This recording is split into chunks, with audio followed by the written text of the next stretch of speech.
从50年代开始，中国人都知道自己有个人事档案，里面装了什么东西，你无法知晓。时间飞跃至互联网时代，中国政府再出新招，利用人工智能和数据挖掘与存储方面的进步手段，为所有公民建立详细的数字版个人档案。There is some disturbing news from China. There's news in China this week about the social credit system that's being rolled out. China plans to give all of its 1.4 billion citizens a personal score based on how they behave. 用政府的话说，这个系统要覆盖社会成员所有活动的方方面面，不留死角和盲点。一个由中国政府首创的怪异超长的社会信用体系，即将在2020年全面付诸实施。信用评分对于一个健康的社会是很必要的。建立信用体系可以增强市场的可信度和金融体系的透明度。由于中国面临信用危机，很多中国人对社会信用体系的建立是欢迎的。至于世界之首的庞大的监控系统，很多人也认为为了安全可以牺牲一些隐私。由于信用系统给分数高的用户很多专有的待遇，信用分数被人当成象征地位的标志，在朋友圈里晒分数比高低，甚至很多人在社交网站上用高分吸引异性。People have confidence that this system can produce it, first of all, means that they haven't yet encountered any problems themselves. 这位是索菲·理查德森，美国人权观察组织的中国部主任。Well, most of the credit systems that exist in the world, in the US and in Europe, for example, really are exclusively for financial purposes. But what the Chinese government is doing is taking that concept and expanding it almost without limit to all behavior. And then use that information to actually impose punishments on people wholly outside any sort of legal process and really without giving people clear means to redress. 中国的信用评分系统不仅追踪个人财务数据，还通过网上支付和消费历史对个人行为做出无端推测。比如，买过婴儿纸尿裤的人会被推测成更负责任，因此评分会更高。如果购买游戏类产品，评分就会降低。个人行为更是会影响分数，比如在非吸烟区域吸烟、不走人行横道等等都会减分。分数高的用户会享受很多优惠，比如免押金租车、享用机场加急安检通道等等。如果得分低，小到禁止购买优等火车票，大到被限制购置房地产，子女无法进入私立学校，甚至禁止登机出行。用政府的话说，就是要让老赖步步受阻。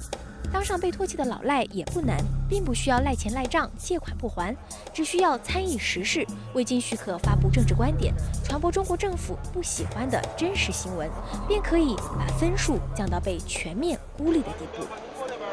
你不要在马路中间，好吗？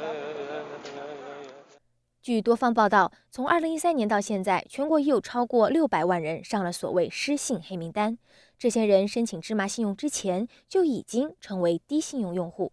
重庆记者刘虎因为几年前发表的一篇文章被告侵权并败诉，交过判决罚款，结案之后以为事情就过去了，结果去年5月份，5月12号的时候，我要去潮汕这边做一个达人冤案的一个采访。我要去订票的时候，就发现我订不了票了，因为我那个订票软件上就显示说我是失信人员，然后被纳入这个失信的那个系统了。我就打电话给那个执行我那个有一个案件的法官，他说钱没收到，然后后面他又讲你没有道歉。自从发现自己因没有按标准道歉而上了黑名单，刘虎在微博和报纸上公开发表了道歉文章，却因为媒体的影响力、文章长短等等不同理由，无法使法院满意。1年多的时间里，刘虎相继找到重庆法院纪检部门、北京海淀区法院监督部门、北京一中院、北京高院等等，没有人能告诉他要怎样才能使法院满意。尽管社会信用体系距强制执行的2020年只有1年多时间，但究竟谁来制定标准，谁来操作执行，谁来解决争议，全部都是未知数。因为刘虎被禁飞，也不允许购买高铁或优等火车铺位，从重庆到北京是坐着绿皮火车的硬卧奔波而去的。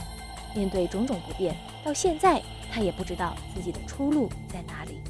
我都已经把这个东西登出来，登到报纸上了，他们就还不罢休，人不知他们大家干什么了？好像就是现在就没了人大了。我估计也不一定管用，互相其实没有什么监督作用。I think it's really important to understand there's no legal basis for the social credit system. It is wildly arbitrary of who's going to get punished by whom and for what, and how you would ever challenge that. 由于中国政府对公民的全覆盖监控，你要是触犯了规矩，想抓到你，那只是一眨眼的事儿。芝麻信用曾对媒体表示，用户和数据隐私对公司至关重要，声称30%的蚂蚁金服工作人员致力于安全工作，以防止潜在的数据泄露。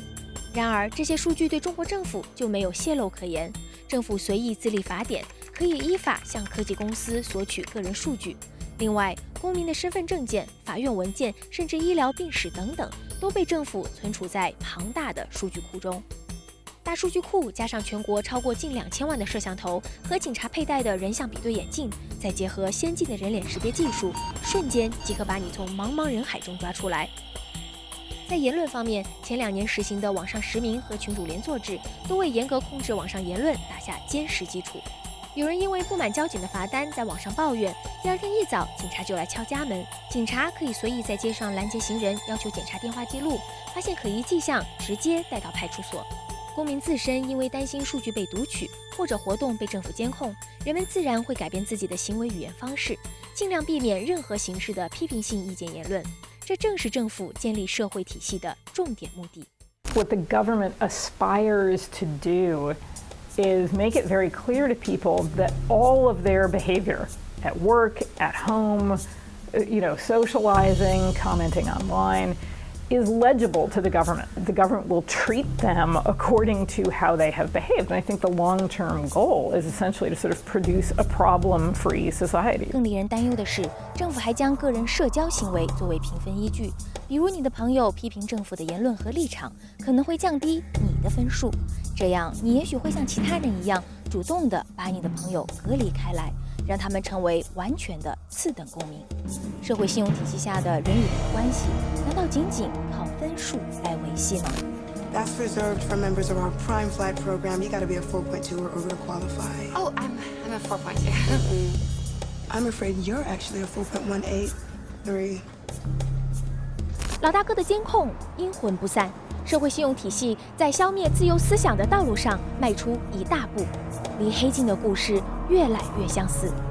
那个跟着你的档案袋与今天的大数据高科技，终于完成了完美的跨世纪婚姻。剩下的强权专制的种子，也随着中国日益强大的经济向世界传播开来。